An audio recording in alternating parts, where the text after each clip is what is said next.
across state lines with hillbillies and guns. It's been a hell of a ride and a whole lot of fun. They gave me many names down there in Dixie, but the main one that stuck on me was whiskey. And welcome to another episode of the Bourbon and Ballistics podcast, the show where we talk a little about whiskey, a little about firearms, and a whole lot of everything in between. I'm your host, Joel Potter, and invite you to sit back, relax, pour yourself your favorite glass as we talk some bourbon and ballistics. Today's guest is someone who's lived firearms, the responsibility of firearms for decades, it seems like, when I go back and kind of look at, at your previous, your resume, I guess. Ira LaBarge, how are you, sir? Good evening, sir, and I appreciate you inviting me out here, and I feel like it's an honor and a privilege. We've known each other for a little while, but yeah, man, I mean, I've been a firearms enthusiast and I guess educator for, probably 20 years or so now.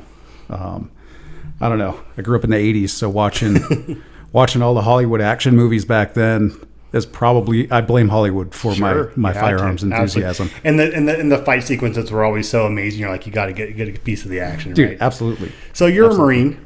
Right. And you law enforcement. You have law enforcement background. Yes. And then you transitioned away from that and got into owning your own firearms instruction company, right? That's right. I mean, I've always kind of just instructed firearms throughout my previous careers, and it was 2019 or so is when I went into business for myself and fully transitioned into the civilian side of firearms instruction, and been kind of doing that on and off, I guess, since 2019 or so. Mm-hmm. Like I said, went into business for myself. It was fall of 2019. And then rolled out fully in 2020. And I mean, still not sure if it's sustainable, but I mean, I'm still here, I guess. So it's a funny conversation because I know, I ended up finding your company. I was just basically doing an aerial view of my house, right? And then I saw BASE Firearms flagged on the map, and I was like, what the hell is this? Well, then fast forward a little bit later, like we were talking to right before we started. I ended up dropping my kid off to one of your kids' birthday parties, and I was like, okay, this is BASE Firearms. Well, anyways, it was, years go by, and then it's kind of been seeing each other, hit or miss, really not had a lot of opportunity to connect. And sure. So I thought, what the hell? I started, like I said, looking into, some, your resume and finding out, a little bit more about you before we started, and quite impressive. Right, and our outfit is not. We're not a big fancy outfit or anything like that. We don't do any.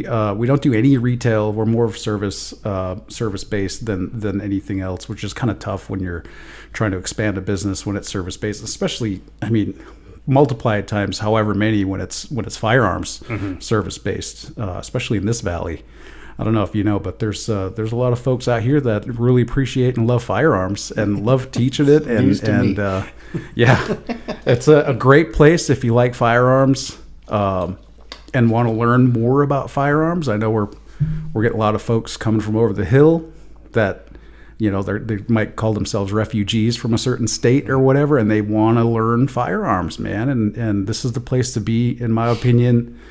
If you want to learn firearms, there are so many fantastic and knowledgeable instructors in this valley. It's nauseating, truly. I mean, just within the half-mile radius of where we're at, I mean, it's incredible how many talented instructors we have out here in the valley, and it's really awesome. I love being out here. One of the things, I mean, I have probably preached that so many times throughout the seasons of this show. I mean, us as First Line Ballistics as a target company, when we first tried to get into that market, realizing the amount of instructors that were just, I mean, like you're saying, a half-mile radius of here, and the talent that came with that is just absolutely baffling. Truly. And all different, walks of life, different branches of service, and it's neat because when we started doing the target thing, we were able to start going and watching the instructors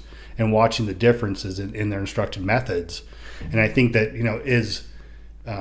as people get more familiar with their firearms, it would behoove anybody out here to take instruction from other instructors, because you can learn so much, and just kind of, you're getting all this information from so many different people. For sure. It's got to be thousands of years of instruction and experience out here. And the instructors are they're amazing. And I try to do the same thing. I'll try to get out there and sit in a class with somebody else instructing and stuff, just to see if I could pick up little nuggets of information, or even their method delivery of the information that maybe I already know. And just try to pick up stuff that people can resonate with, that they can take home with them. Mm-hmm. So that's one of the things that I like to do as well. That's good. Now, before we get too far into BASE, let's learn more about your history. I want to talk, your military experience. How long were you enlisted? So I went into the military, and it was right after high school. It was 2002. So, I mean, there was some stuff happening then, if you read the history books. And I wasn't quite old enough when that happened. So I graduated high school in 2002. So that's when I actually had the opportunity to go into the military. And it was the Marine Corps. And I kind of grew up on a reservation. I'm a Native American enrolled tribal member and stuff. And if you've read anything about Native American history, it's kind of it's not great. And growing up as a child and an environment that is just complete dysfunction and super toxic everywhere you go, and it's surrounded by addiction, and you grow up with kind of a chip on your shoulder. And not knowing it until, I'm older now, and I see how bad I was. But the reason I went into the military was legitimately to kill people. That's how angry I was as a child. And the Marines were like, "Oh yeah, we could do that. You just can't say that." My recruiter, "You just can't say that. So pick some of these here. This is honor, commitment, adventure, all that stuff." I'm like, "Cool, let's do that. I don't care which one's first three. Give me those ones. Let's go." Randomly picked. Yeah, I just randomly picked. I don't care. I heard you guys are the ones. Oh my gosh, there's so many. I have so many terrible stories from being a teenager, and again growing up in just the amount of dysfunction that I had to deal with as a child. And looking back, I'm amazed that I've made it here, where I'm at now. With the company and my experience in law enforcement, and even the military, and being a father, and realizing how important that stuff is, if you have the ability to reflect and grow from that stuff. And that's how you improve as a human being, in my opinion. I'm kind of try to tread lightly here, because I think that something you said earlier really spoke out to me. Talking about the dysfunction that you were around as a kid. Is that, you're talking just as far as on the reservation? Right.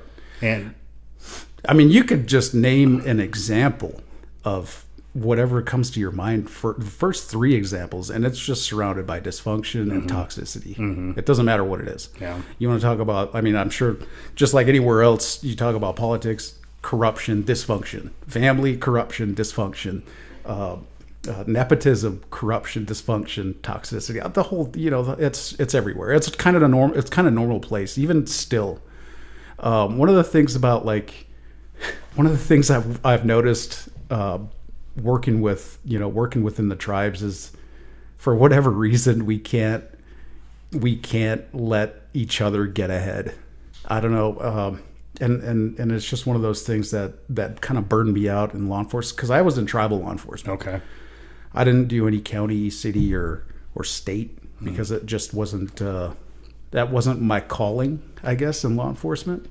So it was always tribal, and just again, my observations in the various tribes that I worked, it's just one of those things where the community is small enough, if they wanted to make a difference in a positive way, they could, but that person wants to be the one to do it, not the other person, if that makes sense. So if it's not me that makes this effort to be positive, and somebody else comes up with this idea to make a positive move for the tribe, then that other person who didn't come up with that idea, maybe, and this is just kind of a generalized example, that other person is going to do everything they can to discredit and or tear that person down. It's called a crab effect. Awful. It's terrible. Yeah. It's terrible. Jeez. And so you dealt with that since the beginning of time, Absolutely. as long as you can remember. Are you an only child, or you have siblings? I have siblings. I have 2 brothers and a sister, and then kind of an estranged older sister. Okay.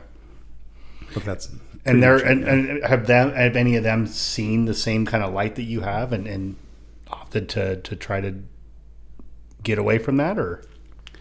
So I want to say yes. They have the ability to see this stuff, but have they made any attempts or done anything to try to overcome it? Is kind of a separate question, and to answer that is, in a way, perhaps they have. I'm not going to judge. I mean, because somebody's perspective of doing the best they can is going to be different from that other person's perspective. So, my family is doing pretty well, I think, as far as things go, as good as they can. Good. I talk to my older brother on a regular basis, and I'm from northern Wisconsin, so I talk to him on a regular basis. I don't talk to my younger brother as much, and I don't talk to my sister at all, my older sister, and that was kind of my immediate nuclear family when I was younger, growing up. And then my estranged sister, every once in a while, I'll hit her up on Facebook, or she'll hit me up on Facebook. Hey, how's it going, bro? Type stuff, but I don't know her really at all. Gotcha. Northern Wisconsin. Yes. And how did you land here in northern Nevada? So I tell people that I moved out here for the weather. Okay. And they don't believe me. Okay. Because we get winter here, allegedly. We were supposed to, right? Allegedly. Yeah. Shit. I can't wait. But yeah, my last winter in Wisconsin was either it was 2013 or 2014, I don't remember. But the high, I swear, for 6 years that winter, the high was 17 below. I say 6 years, that was an exaggeration, obviously. But it was 17 below was the high. Forever, it seemed like. And I just couldn't do it anymore, man. Done with that. I have, getting out of the military, I was diagnosed with arthritis in my back. Oh. And the freaking weather, when it's that cold, it's terrible. Mm-hmm. It's terrible. And I went to the straw that broke the camel's back is I went out in the morning to warm up. I had a Jeep XJ at the time, and I went to go warm up the vehicle, to just go start it and let it run to kind of warm up. And it blew a hole through the block the size of my fist because it was so cold. Shit. I was mad for 6 months. I was mad enough to move from northern Wisconsin out west.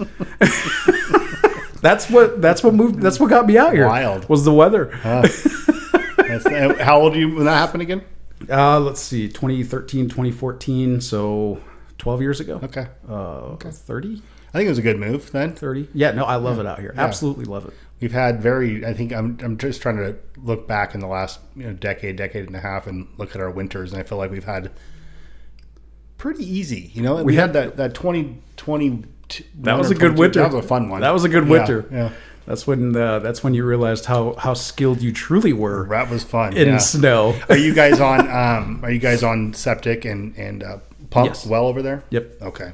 Yeah, that's one of the hard things, I think, was trying to figure out what needs to have power, what's beneficial, what's mandatory, all that stuff. It was a interesting situation, and especially the time of year coming on a New Year's Eve, just watching all that. It was a crazy time. Yeah, that was a good time. It was like I mean I was starting to have flashbacks actually because of the amount of snow that we were getting. Yeah, I could see that. So your military career, you did 2 tours. Yes, in Iraq. I meant to turn that off. No problem. Let's see. I got you were squad leader, platoon sergeant, and a crew served weapons instructor. Yeah, crew served machine guns. Because I was a machine gunner. I went to the MOS school to be a machine gunner before I deployed the first time. That was 2004. It was my first deployment to Iraq. I was with 1st Combat Engineer Battalion. We were attached to 1st Marine Division. I mean, dude, I was 10 feet tall and bulletproof at that time, and we were doing what we were finally paid to do. So it was like the powers that be finally let us off the freaking leash, and we just did what I mean. Just like I said, Operation Phantom Fury and Vigilant Resolve. Those were the campaigns I had. I don't know if we want to call it a privilege, but we were part of that stuff, and really augmented the infantry. I wasn't infantry. I was an engineer. Gotcha. Whatever that means to the Marine Corps and the military folks out there. But when you're in the Marine Corps, it's anybody who was in the Marine Corps, you're like, oh, this is my MO. Unless it's infantry, where it's designated and predetermined, this is what you are. But anything outside of that, like a pogue engineer, you're whatever the Marine Corps needs, and that's what they send you to school for, and that's the job, whatever the Marine Corps says. So Wild. Yeah. One of the things I like to talk about on the show is leadership, and I think that you doing the two tours, right? I want to see what that looks like through your eyes, right? Was there, first of all, I guess let's talk about your experience in leadership during those tours. I mean, were they positive as far as on your command, or? I don't like to talk negatively. I'm sure things could have been done better, but looking back, I think our leadership did the best they could with what they had.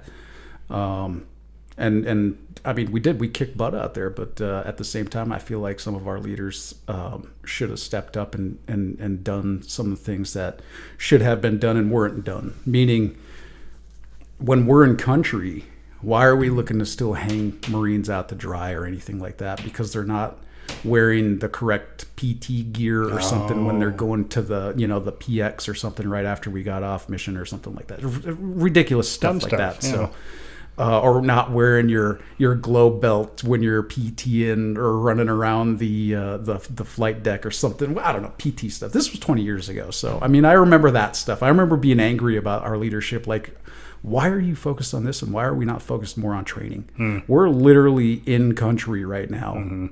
And you're bitching about this Marine's haircut, or he hasn't shaved in a couple of days, or his camis are dirty. It's like, what are you doing? Why are you wasting time on that stuff? Was that so? That was pretty. Was that coming from the same person or personnel? It definitely wasn't the same person. It's kind of this mentality for some. Once you get to like a certain rank, I want to say probably like E6 or above at that time.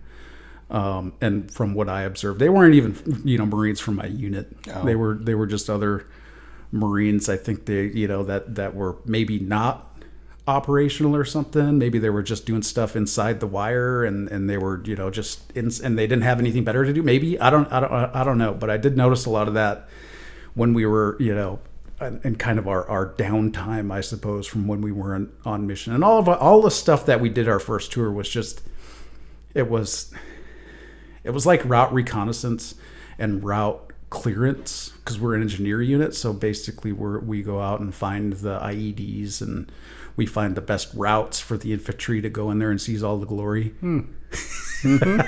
Somebody's got you, right? No, they loved us though. The infantry guys, they loved us. So, and then I guess we can fast forward, because I want to also think about your experience in law enforcement in that same capacity. What were you seeing, especially from tribal police? Because I don't know enough about how that... I think even tribal police don't know enough about it. Let's be honest. Is that true? No, that's just a broad generalization again. I think that's pretty much everyone anymore, right? We're all dumb as shit now. Yeah. So you're seeing, on the law enforcement side, similar attributes. Yeah. So it's like something that I had not been able to get rid of. It's folks who maybe didn't have the training or whatever. Maybe it's just because I'm seeing it everywhere. Maybe I'm the problem, which just definitely crossed my mind even years ago. Maybe I'm the problem for sure. But just stuff like, I feel like when it comes to law enforcement, it's a pretty serious job. Just like being in the military, even if you're making sure that the office at HQ has the right pens and stuff. It's a pretty important job, believe it or not. And then law enforcement, I mean, there's a possibility that somebody could die or you could die or your partner could die or something like that when you're out doing your job. So why are we not taking training that serious? Mm-hmm. And that's kind of what the trend that I saw was, that really kind of made me, I guess, upset or frustrated a little bit. That's about it. It's the lack of seriousness when it came to training. I mean, guys were not, doing the firearms qualification, but what the bare minimum said, which was like twice a year for a qualification. Mm-hmm. And a qualification is not training. A qualification is a qualification. Mm-hmm.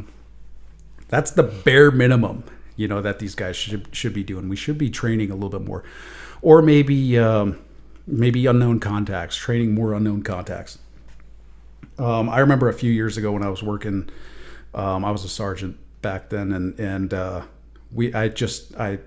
I got tired of these guys. I was watching them conduct their traffic stops, and there was a bolo out for somebody. He was wanted for like ADW, attempted murder, all this fun stuff. One of those kind of high risk warrants, and he was alleged to be in our area that we were working and stuff. So I was like, all right, guys, because I was a sergeant, I was like, guess what we're gonna do? We're gonna do high risk traffic stops, just in case we find this guy, or hey, he's supposed to be in this type of vehicle and we've seen that vehicle somewhere, on the res or whatever. So let's run through some high risk traffic stops. Cool, man, not a big deal. I get all kinds of bite back, right, pushback from the patrol guys, and I was like, listen, man, you don't have to like this stuff, but we got to be proficient in this, because this could be serious. We're talking about somebody who has already shown the tendency to be violent toward law enforcement. He is already wanted for this type of stuff, and if it's and depending on this guy's, if he's under the influence of whatever, or if he's drunk, or maybe he just got into a fight with his girlfriend or whatever, and it's between you and him, and you're standing in between him and his freedom. Mm-hmm. And we're talking about somebody who wants to impose their will and has already in the past shown that. Mm-hmm. And you're the guy or gal, right? And you're not taking this training serious? Come on, guys. So anyway, ran them through some high risk traffic stop. I said, hey, go ahead and show me how to do this. Let's see what you guys, how you conduct business. They did it, and it's like, okay, well, let's make our tweaks here. Instead of this, let's do this. Instead of this, let's do this. What do you guys think? Okay, cool. What if I'm not here? What if they're not here? Let's go through these couple different scenarios. Not a big deal. So that way we're more comfortable. I wouldn't even say proficient, but we're more comfortable with doing a high risk traffic stop. I know it sounds simple and kind of overrated, but I mean, if you're working patrol, when was the last time you actually did rehearse a high risk traffic stop, especially with maybe a new guy, all right, or somebody who's lateral from a different agency? Different agencies do stuff different sometimes, man. And I think it was a week later, and this stuff always happens when I'm not working. So it was like a week later, bing, bang, boom, they run into the guy, and it was the same, patrol guys who I had just had the rehearsal training, kind of impromptu training session with, and they handled it. Really? Yeah. And absolutely. they knew. Yeah, there wasn't any recall. Good. There wasn't any issues. Did I get a thank you? No, I don't care. I didn't get a thank you. I don't care about that. I cared that they conducted business. They didn't have any issues, and there was no injury, and they handled business. They were able to get him in custody without any, without anybody getting hurt. So that's kind of what it's all about for me, man. When I was working law enforcement, I guess when you're in tribal police, what are some of the key differences, I think, from some of the county or state? So I've never worked county or state. I've only had observations of them working, or maybe me working with them. And some of the differences are just they have a very streamlined rule book. This is the NRS in this state. It's Nevada Revised Statutes. This is the NRS. This is what the law says. We suspect you of this, and then they handled it based on their SOPs, whatever they might be. Sometimes I feel like SOPs should probably be updated or at least looked at every once in a while, but I don't see that too often, or haven't seen that too often, even with, you know, some of these state guys. Mm-hmm. And, that's this. Oh, that's you. Okay. So that's kind of just one of the observations I've seen is some of the training has lacked, and that, I mean, I don't have to cite anything that I've seen. I could just cite some of the news reports, right, where, you know, a certain county gets into a high-speed chase. They finally catch up to them, or that person they were chasing wrecks up, and, you know, they had them at gunpoint, and the other person had a gun, and they just unload everything they have in their patrol vehicle, and they hit nothing except for the car. And it's like, well, maybe we should get out there and train on the range some more. That's one of the things I've noticed, and it's been wildly eye-opening for me, because obviously not being in law enforcement, seeing, like, a lot of the times, you know, these guys will come, they'll work their shift, they go home, they just want, you know, they want to get home. There's not a lot of urgency for them to learn how to, you know, any rolling or any I don't know. I mean, firearm shit. You know, it doesn't. They don't have the time, and it's not incorporated into their day. So, like, most of us. I mean, I get done with work. The last thing I want to do is go to the gym, right? And it's simple for me just to go straight past the gym, come right to my house, and be done. My job, for the most part, is not anywhere near life threatening. I don't have to deal with angry people all the time, but it's not like in that capacity, right? And I'm not dealing with criminals for the most part, and I shouldn't be. And so it's different for me. And I think that trying to evolve that mindset from somebody that came maybe from some different private sector that went through post and became a cop, and now has to go, I'm a cop and I need to be ready to be a cop. There's not a lot of preaching that, I think, from above. Right. I mean, and coming from that background, right? Maybe operational background, whatever, it's law enforcement or military or whatever. Coming from that background and trying to convey that to regular folks who maybe don't come from that background, or are just now getting into carrying concealed or learning how to protect their family with a firearm. I mean, you could still preach that all day. It's up to that person if they want to actually apply it. And that goes not just for firearms, but that's kind of everything, right? If a person doesn't want to learn, if the person doesn't want to do it, they're not going to do it. Mm-hmm. It's just that. Do you see, the way it is. When you're working there and you're looking at some of the officers coming in and going, this may not be a good fit for you. What kind of things are you able to say to them to try to evoke that emotion to maybe try a little bit harder? So what I have done in the past is I've used video examples of things where, you know, officers weren't paying attention and it cost them their lives. I mean, there's a million videos out, not a million, but there's a ton of videos out there where the officer just was not ready for a gunfight, or not ready to defend themselves and defend their own life, and ultimately they paid the ultimate price for that because they just weren't ready in their headspace. And I'll show, because I was an FTO also when I worked in law enforcement, which is a field training officer, but I would just kind of show these videos, and sometimes they've seen some of the videos, sometimes not, and what I did in these videos is I would show the video, right? And it could be shocking, right, if you've not seen that stuff, but I'm sure we're all pretty much, we can all pretty much imagine that stuff because of Hollywood. Thanks again, Hollywood. Mm-hmm. But these are real people, right? Real lives. This person actually died. That cop actually died. And what I'll do is I'll be like, okay, I'll watch the video. Or they'll watch the video and they're like, oh my God, I can't believe they did it. Why did he do this? Why did he do that? And it's like, well, let's watch it again. I'll show you why. All right. It's because this bad guy, right? Look at the way he moves. Look at the way his gun is constantly pointed. Look at the way he maybe does a reload, or look how he's utilizing cover. Okay. Of course he's going to win that fight. Absolutely. I mean, the latest one was where's it? Oakland, I think. Just this last week, where the officer was shot actually in the head. And I mean, if you go back and look at that video, they're both moving. And if that officer hadn't moved, he'd be dead, man. Period.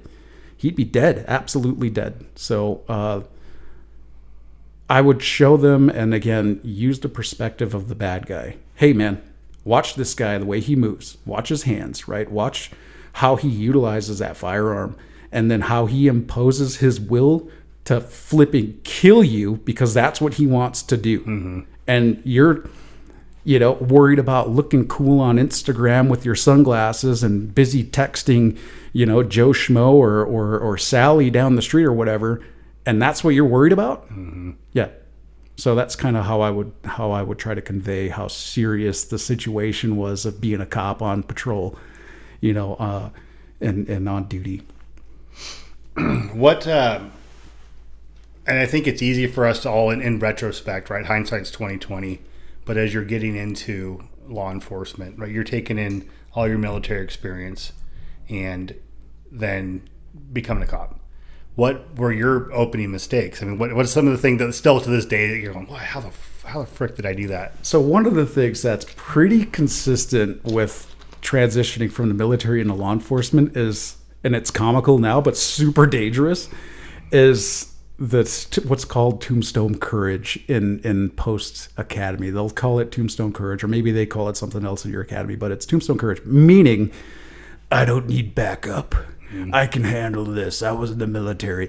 I had that same mentality, man, my first year, probably first 10 years of being in law enforcement. And it's basically, I can handle anything by myself, transitioning from the military into law enforcement. And how ultra dangerous that is. Yeah. Thinking that you could just go in there and handle anything and not need backup. But comical now, but how serious it is. And again, I'm not operational, or I'm not a sworn officer anymore. I'm retired now. But at that time, it was kind of the same mentality of being in the military, 10 feet tall and bulletproof and all of that stuff. So that's one of the things that I've noticed transitioning from the military into law enforcement. Interesting. It's an interesting take. I think it would be me as an outsider looking in. The time it would take to adapt to that mentality probably wasn't overnight. Probably took you some time to figure out. Absolutely. Yeah. I mean, and not only that, but struggling emotionally from being in the military and then going into law enforcement. There's a ton of stuff that nobody really tells you on how to deal. There's no manual out there either on how to deal with life after the military. There's countless, testimonies of veterans like, well, nobody told me this and nobody told me that. And it's like, well, no, nobody told you that. And if you're fortunate in a few years, hopefully you'll have learned it. If not, then there are programs out there that can help you. But struggling emotionally, undiagnosed, possible PTSD, dealing with that stuff, not realizing it at that time, and how dangerous it was even for me at that time. Because working tribal, man, and some of the places I've worked, it's different in a sense that sometimes we don't have luxuries like backup or working radios, and you do have to handle this stuff by yourself. So that mentality, the tombstone courage, actually was one of those that probably actually got me through. And I know I sound kind of hypocritical, but nowadays, most places I've seen, they have backup, or they're rolling guys out at least in pairs, at that very minimum, because it is a dangerous profession, or at least they should be. And like I said, that having that mentality kind of helped a little bit, I think, in my opinion. Just kind of one of those things. And again, dealing with that kind of that PTSD, type stuff, anxiety, the hypervigilance, it made a smooth transition as far as the job in law enforcement is concerned. The transition was pretty smooth for that, but home life and dealing with, kids and looking back on it, how like emotionally numb I was when my kids were, when they needed me the most, and I wasn't, emotionally available because I was dealing with stuff I had no idea I was dealing with. And I feel kind of guilty for that stuff. But as far as the job was concerned, man, I was locked in, locked on, and ready to rock and roll, dude. Like, for real. So let's talk about it, because I think you bring up an interesting point. I mean, there is no manual. I mean, there's a manual, I'm sure, about, transitioning out of the military. And you're coming back to civilian life. Your kids, your wife are all waiting for you there. And you're going right into law enforcement? Or did you take some time to try to figure it out? So it's kind of a checkerboarded law enforcement career. Again, working tribal, man. It's not like we have unions or lawyers or HR processes that, or things are supposed to be done correctly. I mean, you get fired and it's game over without any due process of human resources there to help you out, like most agencies. So I actually got fired from my first law enforcement, and it was my own tribe. Awesome. They had fired me. Again, dealing with some stuff that I didn't know existed, and looking back, I probably shouldn't have been doing some of that stuff. And basically, it's just kind of being young and dumb and bulletproof, and the things that come along with it, and having multiple girlfriends and stuff, kind of like a rock star type life looking back on it, man. And that's what got me fired. Oh. was one of the girls was not super happy about it, so they complained to the chief, and then I got fired for it. Wow. Just like that. Just like that. Wow. So that's kind of how it is, man. And there's no incentive to work for tribal. There's no PERS. There's no retirement. It's just like if you want to get your foot into the door in law enforcement, that's kind of why I went into it, was to help bolster the appeal to work for law enforcement as a tribal member, and tribal law enforcement specifically is kind of why I got into it. Because typically what you see are out here and even back home are non-tribal members working for the agency. They do a year to 2 years, and they treat it like a conveyor belt. They have no vested interest in the community, and they treat people like absolute garbage because they got to feed and they got to feed and inflate their egos, and then they move on to a different agency. So that's why I got into. That's how I got roped into it, because I got tired of seeing it and wanted to do something about it, and did my first 2 years with my own tribe, and didn't work out, and that was kind of another underlying reason why I moved west, where nobody knew me, and clean slate, and basically kind of started over. I moved out here with a pickup truck and like 4 trash bags of clothes at 30 years old, with at the time 2 kids in tow. And I love it out here. I absolutely love it, man. I mean, this place gave me the opportunity to be who I am now, and all the people that I've met along the way, man. And it's been an awesome, incredible journey, and I'm truly grateful for, those things that I thought were life ending for me at the time when I was dealing with it. So it's funny. I think that, being young and dumb, and you take these monumentous, life-crushing, life-altering situations, right? And you think this is the end. Oh, and dude, you go, totally. What am I going to do? Yeah. But then you look back, now you can retrospect, and you can go, man, look at who you've become, look how far you've come, look at, I know that the community absolutely adores you, and, you're well-trusted, and you have a great name. And so that speaks to the quality of the training that you're doing, the experiences that people are getting from the company. And I think that, on top of that transitions or also trickles back to your family life as well. I know you guys are pillars of the community, and you guys do a lot. Yeah, we do what we can with the amount of time that we're allotted per 24-hour period, and we do what we can, and our family is doing pretty well. It's not like we're super, we don't have money pouring out of our ears or anything like that. But where does that start? Yeah. But as far as like the community, when they see the kids out there doing their thing, they're thankful because they could be doing something else, right? Like something that's maybe nefarious, or they could be getting into to drugs or something like that, doing these things that are maybe neighboring communities are doing with guns and knives and stuff like. They could be doing all of that stuff. I mean, the gang activity has increased, and or has more visibility on it in our neighboring community. I don't know if you've noticed, but what they just picked up, they assisted Carson City SWAT at Indian Hills over here with a drive-by shooting, and there one of them was a teenager. Actually, they were all teenagers, but 2 of them were adult teenagers. Did you see the? No, I haven't even heard about that. I think it was last week or the week prior. Yeah, I missed that. But that's stuff in Carson City, and we're talking kids that are our kids' age that are doing this stuff, drive-bys with guns and stabbings and stuff. Like you hear about it. I mean, I feel like I hear about it at least once a month with some of these kids. Crazy, unfortunate.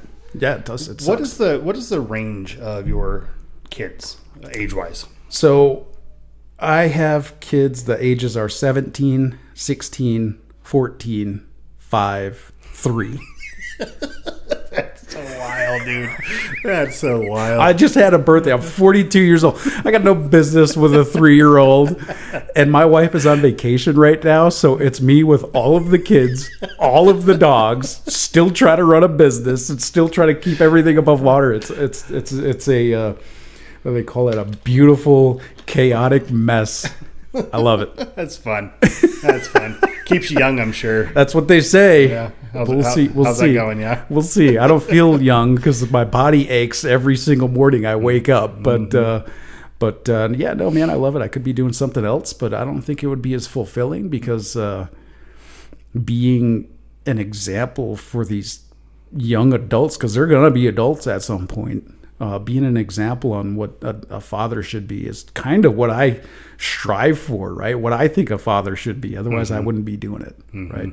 I think a father should be strong and, intelligent, all of this stuff, and the protector and stuff. I know it's an old school notion, but that's still how I believe. Fantastic, yeah. And I try to be that, like potentially like my little girls, because I got the 2 youngest are girls and the 3 older ones are boys. And try to be like, hey, if you're going to look for a husband potentially in the future, maybe when I'm not around, because you're not getting married when I'm, as long as I'm still alive, right? I say that jokingly. I'm sure they're going to probably already have boyfriends for all I know. But maybe look for a partner who's going to protect you at all costs and respect you and all of this stuff that a good man should be. That's what I strive for, believe it or not, daily. And it is a struggle, I promise. But it is fulfilling because it shows up in whenever my older boys go anywhere, that comes out in them with their manners and stuff. I mean, the school, they go to the private school up here on the hill. And the school, the staff absolutely love them. Good. So you're doing something right. I hope so. Yeah. We'll never know, but right. I can have faith that I'm doing something right. I mean, we're all still healthy right now, so that's good. Yeah. And you're doing good while the wife's on vacation, still staying afloat. So oh my God! Yeah, I've smoked more cigars though lately than what I normally do. That's nice. While the cat's away, right? That's fun. So. Let's talk about your business, because I think you bring an interesting perspective because I know you are known as the machine gun guy. I mean, everybody knows BASE Firearms is the machine gun guys. Yeah. So talk to me about that. Why? Man, like I'm gonna have to revert back to to blaming and pointing my finger at Hollywood, because all of the coolest action movies were in the 80s. So I thought being in the military was gonna be like those 80s movies, right? And you find out it's not. So then I did 8 years. It took me 8 years to figure out that it's not like Hollywood. So after I got out of the military, went into law enforcement, was like, okay, it's going to be just like Beverly Hills Cop. Hey, it's going to be just like, what's another cool cop? Hard to Kill. One of my kids is named after Steven Seagal in Hard to Kill, by the way. Say what you want about Steven Seagal, but at that time, in that movie, he was cool. A bad dude, man. But anyway, thinking that being a cop was going to be like the movies is kind of one of my driving forces behind being a cop, and those were kind of my inspirations. I didn't really have any male role models or mentors growing up, so that's kind of what I related to as far as how a cop should be. Were these 80s movies, right? And that's terrible, but that was that was kind of the mentors that I had. So that's what I was striving for, kind of when I was doing all of the cool high speed whiz bang stuff that I was doing. And I was part of a SWAT team. And when I worked for the tribes, we didn't call it a SWAT team because it's too scary for the people that we served. Oh. So we called it a special response team. Right. And it's basically the same thing. I guess there's like 3 tiers and stuff, but we were like a tier 2 when it came to this because we didn't have the amount of people that is required to be a tier 1 team. Mm. So you have to have a certain amount from what I was understood, from how I understood it. Huh. You have to have a certain amount of sworn personnel in order to be these different tiers from what I understood. Hmm. So we didn't have enough. So we were at tier 2. Gotcha. Huh. I didn't know. Yeah, I didn't know that. Be curious to see what the thresholds are, how that all works. I don't remember I got a book somewhere of how it's all broken down, but there wasn't any pictures in it, so I didn't bother reading it. That's how I am. No, there was some pictures in there. Good, that helps. Descriptives, yeah, right. But yeah, man, it's so in your class, or in your business, you can actually go out and utilize machine guns. So we're an 07 02, so we're a 07 FFL and an 02 SOT. So we have the ability to possess fully automatic firearms, and we can manufacture them as an 07 02. We can manufacture machine guns, and that's what we do.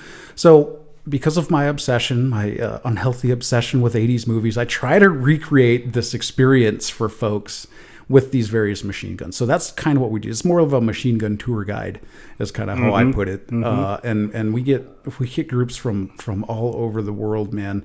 And there's anything, I know people will be like, oh, ITAR. Okay, well, people do this stuff all the time, and we're not giving them any like tactical training. We're giving them enough training to where they don't shoot themselves or shoot me while I'm out there. That's it. Otherwise, we're out there to have a good time. I'm not teaching tactics. We don't shoot any people targets. We shoot zombie targets or just kind of a long range self-healing target, stuff like that, where, we're not trying to promote violence, but we're out there trying to recreate, a video game experience or a Hollywood 80s movie experience. That's really it, man. And we do it with guns because I'm an enthusiast. That's cool. And you also do like a lot of long range courses and stuff like that as well, or? So I don't do those. Okay. I will call out an expert on that if they, or I'll refer them to somebody else who is an expert in long range. I know enough to zero a hunting rifle at 200 yards. That's about it. I've never done any. I have been through a SWAT sniper course, but I feel like I know less after being through it. I don't even claim that stuff. There's a ton of training I don't even claim anymore. That's funny. Plus, there's like a lot of math involved, and that's why I never got into it. So a lot of pistol work. We do some pistol work. I would say to put it in perspective, the level of instructor, I'm a beginner level instructor as far as that's who my audience and that's who my target audience is. Okay. Beginners, right? I can get you proficient with this particular potentially life-saving tool, but in order to get further training, all of this other stuff that there are so many people who are better at than I am, maybe go that route. But I can get you familiar with it. I can introduce you to it, and I can get you proficient where you can blow out the 10 ring at 15 yards, right? Outside of that, moving and shooting is tactical stuff, and I don't really do that with civilians. There's plenty of other people that you can get that done with. Sure, that's very true. There's a lot, like you said before. But we do also contract with some tribal agencies in the area when it comes to the tactical stuff. So that's when we'll do all of the stuff that I just talked about when it comes to moving and tactics and stuff like that. So we still do it. We just don't do it for regular folks. It's one of those things where I just have a philosophy on let's just work on the basics, because all of that stuff, believe it or not, is just Mastering the basics. Whoa, that's the big secret. Oh no, that truly is the big secret. And if there's a better instructor out there that can convey that information, I would just kind of point them that way. That's cool. Good for you. Now, when you're leading the when you have the travel dudes come to get some instruction from you, what are the class sizes? Oh, dude, they're small. So we're talking like maybe 3 to 10 guys. Okay. Depending on the session, depending on what they want to learn, depending on what application that we're doing. So we might spend a day on just patrol rifle. We might spend a day on, just handgun, or we might spend a day on both. Maybe a little bit of team tactical movement for basic patrol guys. Because let's face it, man, when the boogeyman shows up, it's going to be patrol. It's not going to be your high-speed SWAT guy. Luckily or hopefully that's who is working patrol, is that high-speed SWAT guy. Right. But more than likely it's going to be, just a regular patrol guy. And we have to know that stuff at basic patrol levels. So that's kind of where we're at as far as instruction. Is BASE an acronym for something? Or how did you come up with the name? Okay, so years ago in the Valley, down by Ham Dogs, there used to be a company called Bullseye, Nevada. Mm-hmm. I don't know if you remember that company. And I was a part-time instructor while I was a full-time law enforcement officer for Bullseye, Nevada. I was a part-time handgun instructor for them. During that time, I think I was with them for maybe a year and a half. There was an incident that had taken place with Bullseye, Nevada. From that incident, I had then basically acquired the company. It wasn't anything bad towards me. The previous owner had an unfortunate accident, and that's on YouTube. And I showed in my CCW class on what exactly happened. Anyway, after that accident, because it's on camera, after that particular accident, understandably, the previous owner wanted to get out of the industry because he was a CCW instructor and he shot himself. And because I was a part-time instructor, and I was at that time, it was like 2017, 2018 or so, I was looking at getting out of law enforcement because I had an incident in law enforcement where I was like, I got to get out of here, man. I got to do something else. So I was looking at going the instructor route, and they're like, hey, man, we want to keep the company alive. Would you be interested in purchasing? And I'm like, yeah, sure, but I don't want to do retail. And so we were able to come to an agreement where I was, basically kind of a seller finance deal where I purchased the company and all of the IP and everything like that. And I had a partner at the time, and she's the one who came up with BASE. So it was already rolled out, and then 6 months after we had rolled out the new company, I fully took over the company and purchased it even from her, and I just left the name. Okay. It's not an acronym for anything. I tried to, there's a YouTube video out there when I was trying to really promote and market that it stood for Bullseye's Automatic Shooting Experience. I was drinking at the time. Everything made sense. Yeah, everything was perfect. Yeah. Now I'm like, well, what about the other stuff? That, you know what? Screw it. We're going to run it. We're going to go BASE it is. Yeah. So that's kind of where we're at with it. Fair enough. That's easy. That's easy. And it's not even technically BASE Firearms. It's just BASE. BASE. Yeah. Okay. Because as you know, trying to market anything firearms related on the internet is super tough. Yes. So we were thinking BASE. And then when I had the person who I had create the website, they went with BASE Firearms. And I should have been more specific, but that's why it's BASE Firearms. Gotcha. More or less. There's a theme with that. I think, when going back and talking about the targets again, I mean, that's one of the hardest hurdles we've ever had to face with the company, is trying to figure out how do you market something that is good, the product's good, right? I mean, the instruction's good, your classes are good, everything's fine, but then you say that the dreaded firearm word, the F word. Oh my God! You drop an F bomb and then it's over. Yeah, instead of 1,500 or 15,000 visits to the website a day, we're looking at maybe. I mean, we're lucky. A high traffic day for BASE Firearms website is 40 visits. Really? I mean, it's not. I'm not selling anything off there. All we do is basically kind of show what we're about. Hey, we do these different machine gun experiences, Sure, we have some formal training. We do CCW, but we're not selling anything on there other than the experience. It's a well-built website. It's functional. I think it gets the point across exactly what you guys are. I was kind of perusing it today. Because typically, I mean, I just see, your social media posts. And so I haven't spent a lot of time looking at the website. And our social media posts are pretty vague. I mean, right? It's not like really geared toward anything. No. I'm the guy behind the wheel, dude. That's why nothing makes sense. That's how we got here, right? That's how we got here. I'm the guy behind the wheel of the social media, and nothing makes sense. The thing is, taking photos of everybody when they're qualifying for CCW on the range is not really my jam. I'm usually just a one-man show anyway. So I can't take pictures and instruct and be the range safety officer and do all this stuff. And that's why we only do 2 shooters at a time. I try to keep my CCW classes small. And meaning small, I mean like under 10 if possible. I try to keep it under 10, but I'm super archaic when it comes to running a business and the logistics behind it. So coordinating how many people are going to be in my class. I'm like, yeah, just show up on this day.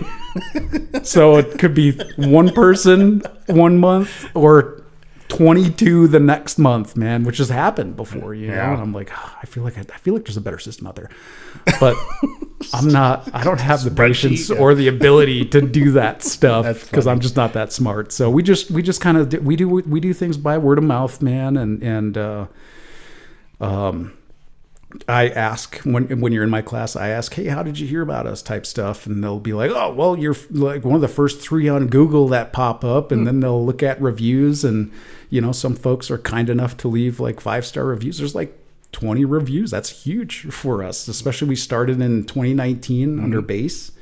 And, I mean, I don't really know any career, Yelpers or Google reviewers, and that stuff really helps us out.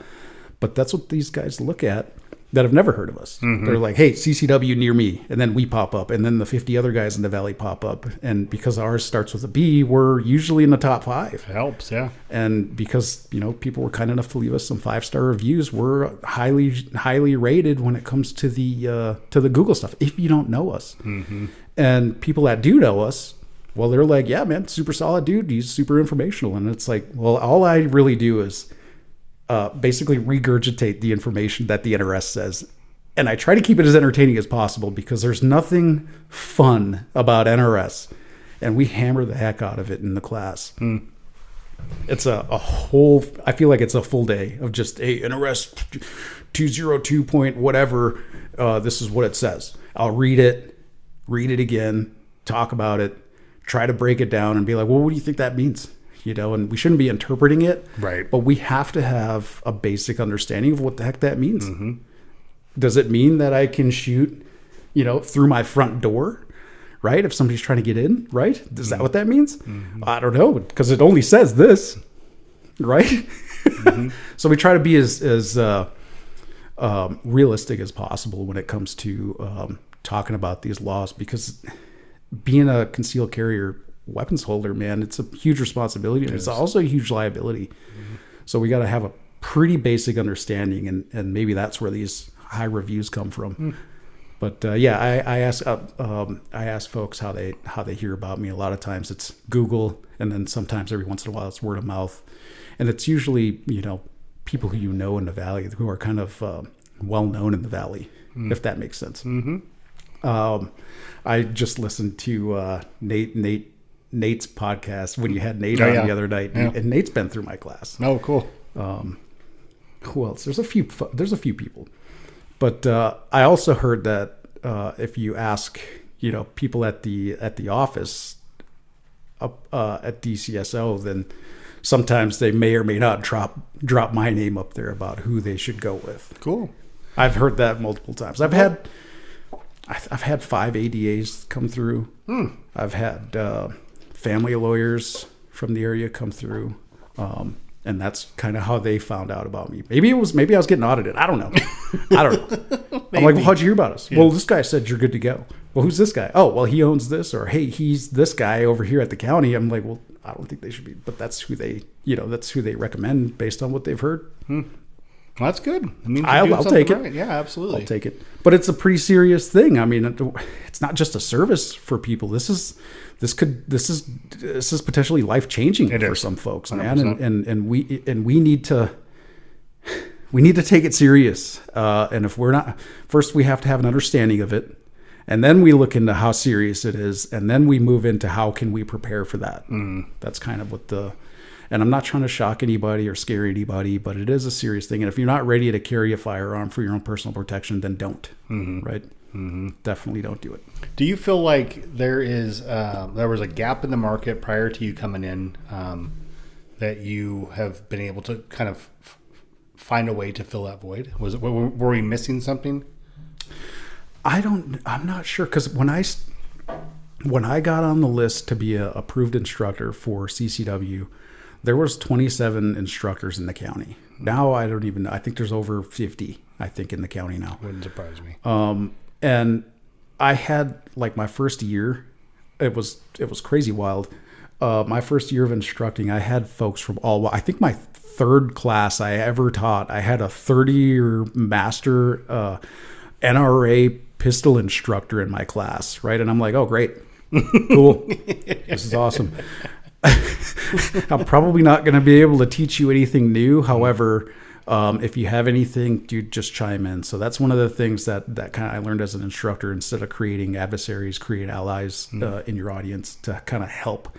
Because if they don't agree with something, man, they could turn the entire audience against you as an instructor, and nothing's going to get through, man. If your students don't believe you're credible, right? Credibility out the window. You're done. Yeah, absolutely, man. And I mean, again, my perspective is coming from just, law enforcement and military, and being a family man, being a dad. So it's just one perspective. And this guy, a 30-year NRA master instructor, senior Jedi ninjutsu master, right? Probably has a little bit more experience, and maybe even different instructing methods. And I was all about, hey man, if you could chime in here, maybe help me out here. I'm more than welcome to come up here and join here for just a second. That's a huge. That's such a hard thing for people to do. I mean, is criticism in itself, but constructive criticism is hard. And people won't necessarily even entertain the idea when they're being told something from somebody else. So if you have a student, and no matter what the student's experience is, and they're out there trying to throw you a bone, and you're going, no, that's not, no, yep, nope, 100%. Everyone's going, no, dude, this that sounds pretty legit. Yeah, this guy seems like he knows what he's talking about. I'm the instructor here, and you better listen to everything I say, because I am 100%, the most experienced person in the world on this. And it's crazy how firearms, I suppose all industries are like this, but firearms, I've noticed, it's like sometimes at least the classes I've been in when it came to law enforcement and being in the military, those instructors thought they were the best in the world. And it's like, dude, you're like pushing stuff that is criminal. Let's not do that. So, and then the egos sometimes, man, and I tell, I'll try to let instructors know too. Sometimes if I'm a student, I'm like, man, I can't retain anything if your ego is in the way, man. And you might have some good stuff, or you might have some really awesome experiences, but I can't retain anything if your ego is too inflated. So I try to check my ego anytime I do any kind of instruction. That's good. This industry is notorious for that. Dude, it's crazy. It's nuts. I mean, everybody thinks they're John Wick. Everybody does. And it's or Navy SEAL Delta Force operator guy. It's like, guys, it's not that serious. Calm down. And you get somebody that's just trying to learn how to shoot, like their for sure. first time trying to hold a gun. That's super intimidating. I talked about that with Jason on the last month when he was on the show. And it's tough because you have somebody coming in, especially with, I think one of the points I brought up that last time was, if you have somebody that has real world experience, law enforcement, military, and they get in and they start telling war stories. Oh, dude. And they go, a lot of people, and you can kind of, you can imagine them just kind of glazing over like, I'm not fucking ready for this, right? Exactly. You scare them out of guns completely, right? But it seems like you're taking more of a, I wouldn't say gentle, but more of a logical, conceptual approach. I mean, or I could use a bunch of gun jargon, and this lady's retired, maybe a widower, and she's at home, and she's however many years old. She's not going to understand. It's a CCW class, man. Yes, it's serious, and this is how serious it should be, and these are the steps you need to take. But this is a CCW class. This isn't training, and we're not going to war right now, right? But these are things that could potentially happen, so we need to take it serious. If you're here, I already understand that you've taken the steps, but this is how serious it is, and how serious it can be if you're not taking these precautionary steps to carry concealed, right? Or defend yourself at home type stuff, sure, right? So I try to leave my ego at the door, man. Good for you. And it's one of those things I struggle with, because sometimes it's like, oh my God, dude, you realize how serious this is. You need to be freaking thinking about it. That single shot 45 long Colt that you brought to qualify with. Yeah. What are you doing, man? Or the single shot 22 long rifle. Yeah. I get it, man. It's a qual. It's cool. I get it. Yeah. It totally is. I've seen some cool guns come through, but man. But I mean, I'll still continue to say my piece on on how serious it is, and how you should probably get more training, self-defense training. But again, a lot of it falls on deaf ears. But I still continue to preach the gun stuff as much as I can. What, as far as that goes, like, what is not up for discussion? Like, what are you dead ass serious about? You talked about NRS and you're explaining those, but when you're sitting there on the line with some students, I mean, what's one of the few things that you're like, this is non-negotiable? Like, as far as like philosophy, or as far let's start there. Yeah. So philosophy, when you're in the CCW, one of the things I really push is, and I'm not going to mention any names or companies, but some sort of self-defense insurance, man. Just in general. I don't care which, there's a ton of them out there, right? There's rumors about some are better than the others. Awesome. Do your homework. Cool. Get something. I don't care what you get. Have some sort of self-defense insurance, because we, as like 2A community members, we don't have a ton of people in our corner. And these self-defense insurance companies, they might be in our corner when we need them, but that's better than nothing, right? And what we're seeing is not necessarily the trend in self-defense shoots, but in this state specifically, it's road rage, man. Oh yeah, and bad. And that's why I say self-defense insurance and not a concealed carry insurance. If you want to do, I have both, right? I have self-defense and concealed carry, but there is a difference. And if I'm involved in a road rage and nobody gets shot, right? Let's say I'm involved in a road rage and person stops me in traffic. I'm on North, 580? I'm on the 580 raceway and heading into Rito or whatever. Somebody stops me in traffic because I cut them off unintentionally, and they decide to cut me off. They get out, start walking towards me. What do you think I'm going to do? I got my kids in the car. You think they're going to sell me Girl Scout cookies? Right. No, I'm going to probably, get ready to defend myself. And they see the tool that I use, and they jump back in their car, immediately get on the horn with 911. Do you think the cops are going to show up and be like, hey, man, did you happen to brandish a firearm? Do you think that's how that conversation is going to go? Right. I'll tell you how it's going to go. They're going to get all of their cop buddies with all of their cop cars, with all of their cop guns, pointing all of their cop guns and bullets at you with their cool radios and looking maybe tactical, whatever. And they're going to throw you in handcuffs, search you, take you to jail. At no point are they going to ask, hey, man, so what happened back there? No, they're taking you to jail because a gun was involved, period. And nobody got shot. And now I'm in jail. How am I getting out? I could bail out, right? Or if I have self-defense insurance, I can call up my self-defense insurance rep and be like, hey, dude, I'm in freaking jail because of this, this, and this. What are you going to do for me? Well, we're going to bail you out. Cool. Put me on the horn with whoever I need to be on the horn with so I can bail you out. Awesome. That's kind of how that works. And that's why I push that. I push that in all my classes. I don't care which self-defense insurance company you go with. Go with somebody. Do your research. Of course, we have a guy that comes in and advertises their product and stuff. Now, and I'm an official member of that particular product, but I don't get anything if they sign up. I think there's like $10 that I get because they came in. Maybe one person's like, cool, yeah, $10, life changing. That's not why I do it, man. I do it because I don't want you to be out there with everything that you've acquired. All your assets are now in jeopardy, or you're in jail and you got nobody to call, or maybe you do got somebody to call. I'll tell you what, man, a criminal defense lawyer, the retainer for a criminal defense lawyer in the Valley is averaging $5,000. Mm-hmm. Listen, I might have $5,000, but I ain't going to give it to no lawyer. Okay. I don't want to. Right. And then God forbid we go to trial. Maybe somebody did die. Mm. What's the trial cost? I mean, dude, do you know what's his name? The kid in Wisconsin, the Kenosha kid. You know how much his was? Yeah. Because it was national. Uh-huh. It was something stupid like $200 million.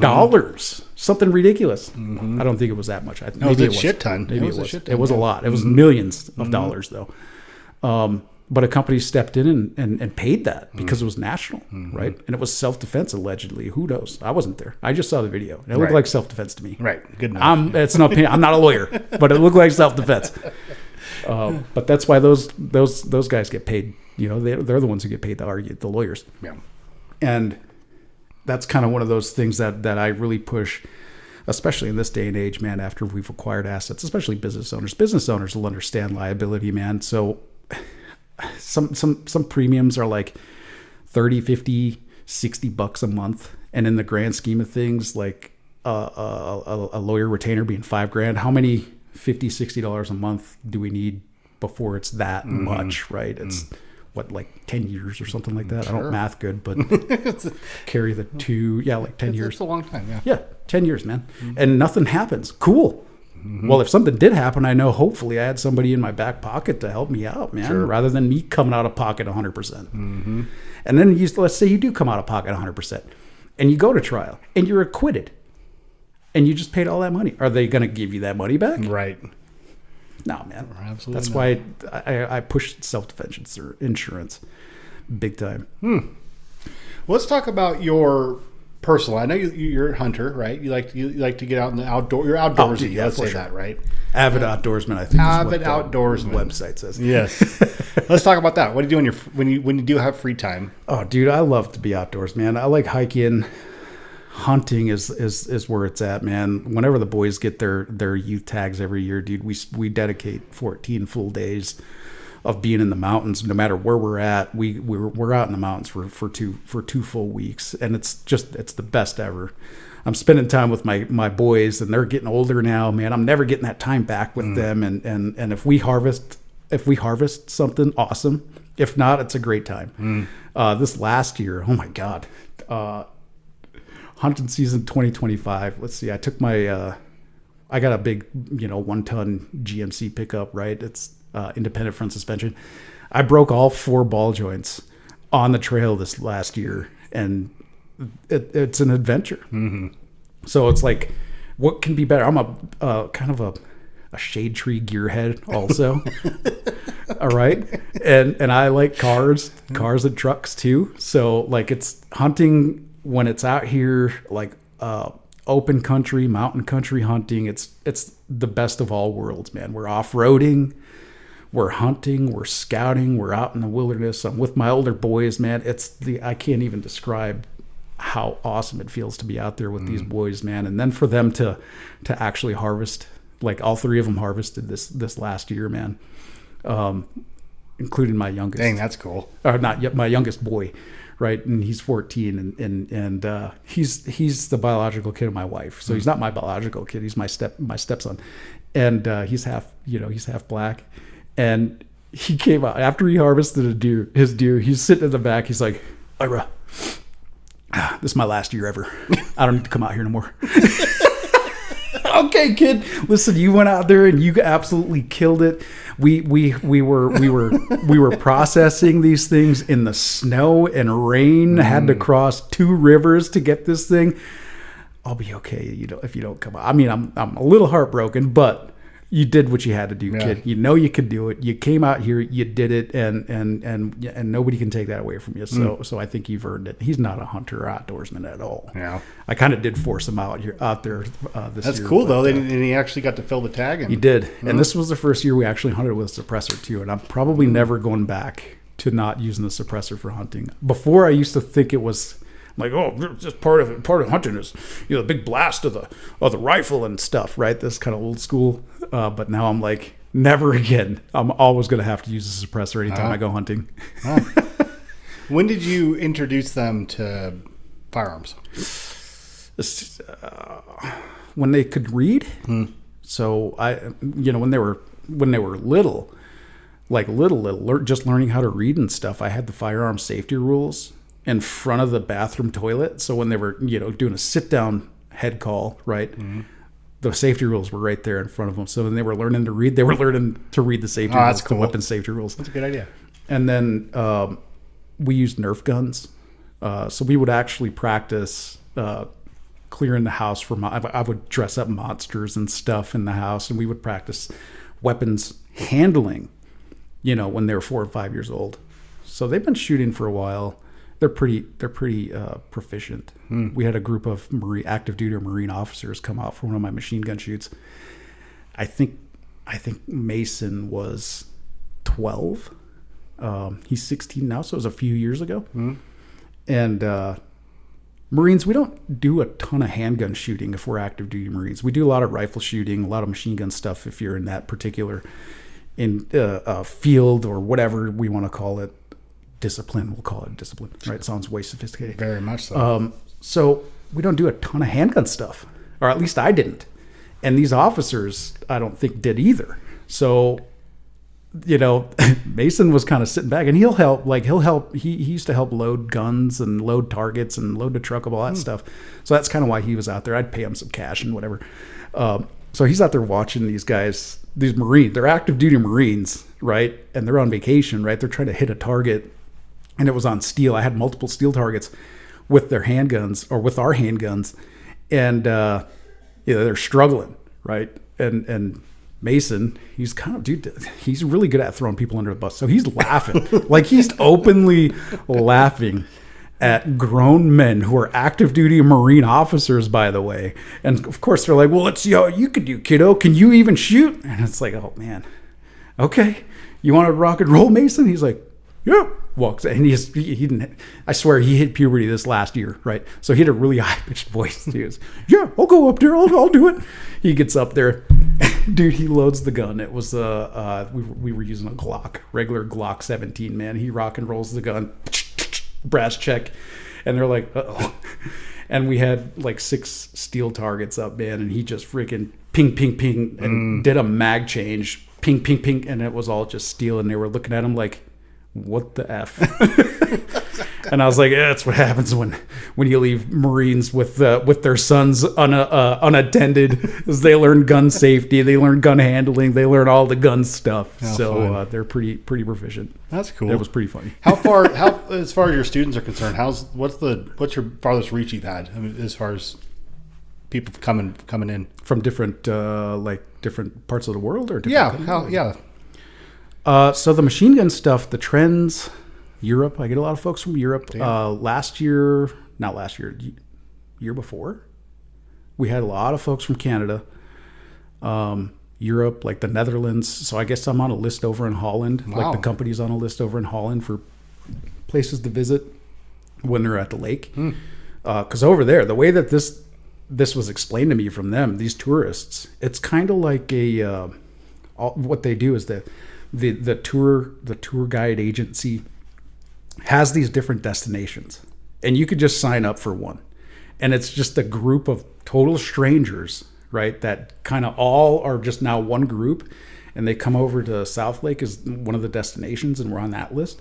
And the shoot guns adventure is on there, I guess, and that's us. Wow. So they'll come over, all complete strangers, by the way, from Holland or the Netherlands, however you want to call it. It's the same place. But yeah, they'll come out, have an absolute blast, take their pictures, and again, just trying to recreate that cool experience. My secret diabolical plan when I do this stuff is to create more responsible shooters for the whole 2A community. So that's what I'm doing. Crazy. It's so much fun for these guys because they don't have guns like that over in Europe. They don't have guns like that in Canada. We had a ton of folks from Australia. I guess they got rid of, they gave up all their guns in Australia. We had folks from Germany, India, so like Punjabi. Where else? We get actors also. We get a ton of that stuff. One of the other cool prongs that we do is we contract.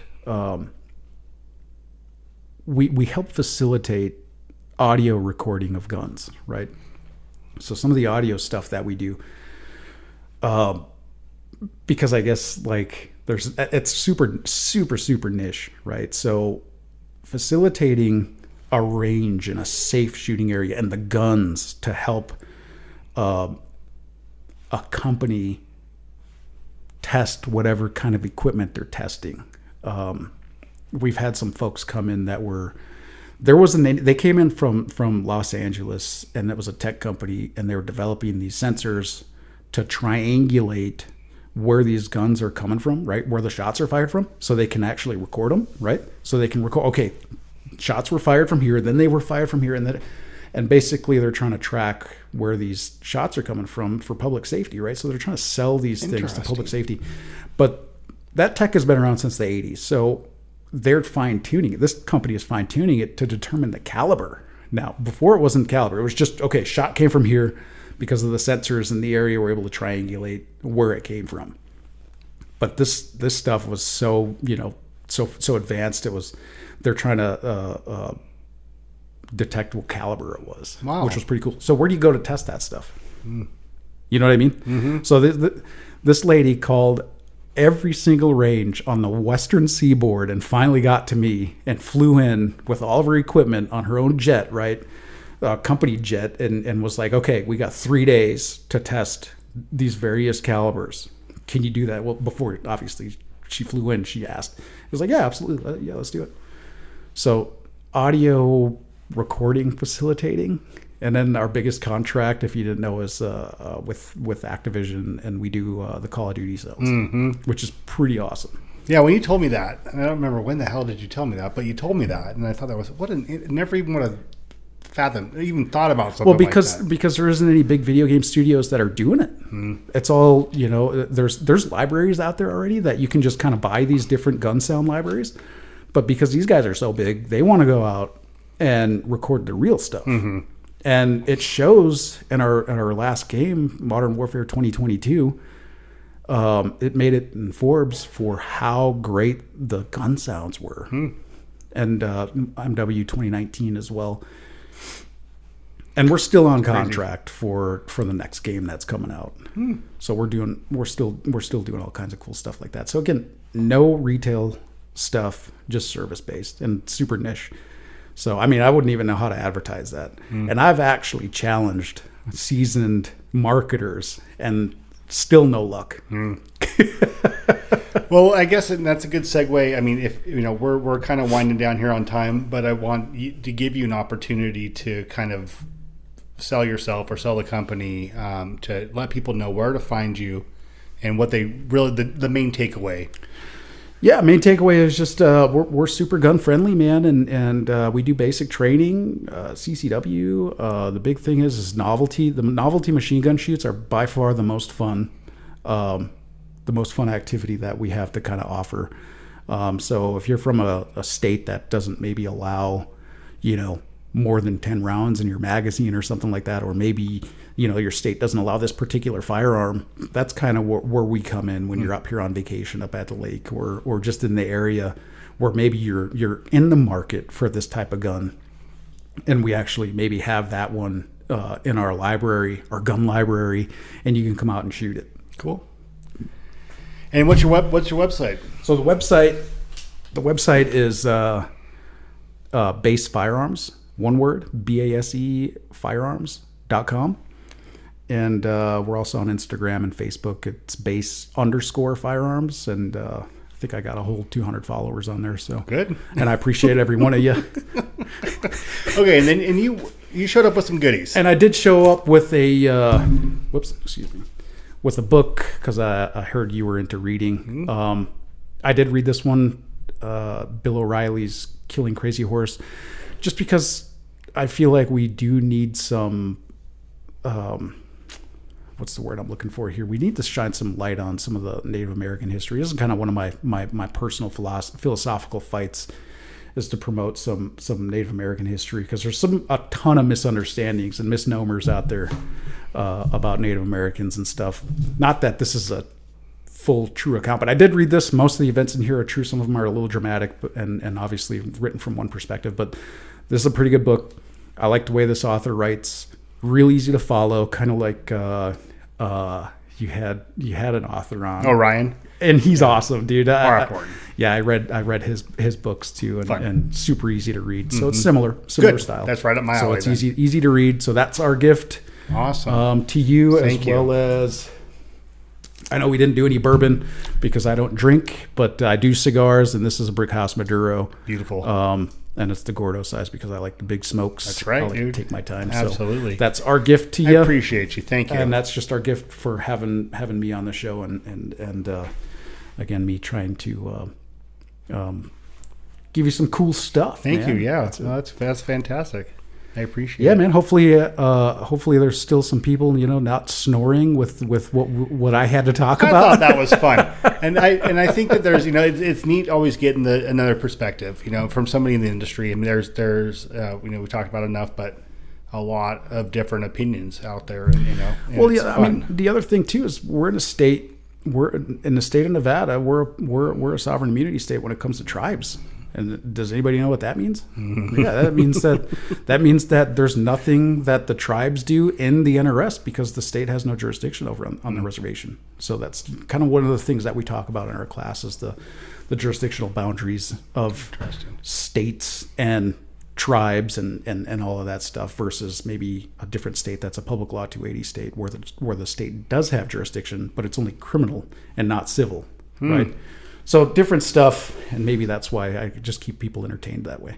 That's fantastic. And it's a lot. I mean, it's a perspective. I think that people that are carrying, people that do decide to take up, take CCW and actually carry, need to be aware of. Right. There's in the valley here. Yeah. I mean, fantastic. We talk about the tribes and the reservation and stuff. I mean, it might not matter to you, but are you on the reservation at all at any time? Right. And the answer, if you're on 395 Speedway, the answer is yes, times 2, times 3. You will be on the reservation if you're on the 395 Speedway. I call it the Speedway because everybody's hauling butt. Hauling butt. Yes, absolutely. Well, Ira, thank you. Absolutely. Thanks for coming over. I know you got a long drive home. He lives like the next street over. Yeah. I'm Joel Potter, and this is the Bourbon and Ballistics podcast. I wanted to remind you guys, we're on all the socials at Bourbon and Ballistics. Please go check out the YouTube, check out the Spotify. These full episodes, your guys' feedback, comments, questions, all that stuff really help. I want to thank you guys for hanging out today, and I had a blast. Absolutely, man. Thanks again for having me on. Absolutely. Appreciate Thank you, Ira. Till next time. Thank you. I crossed state lines.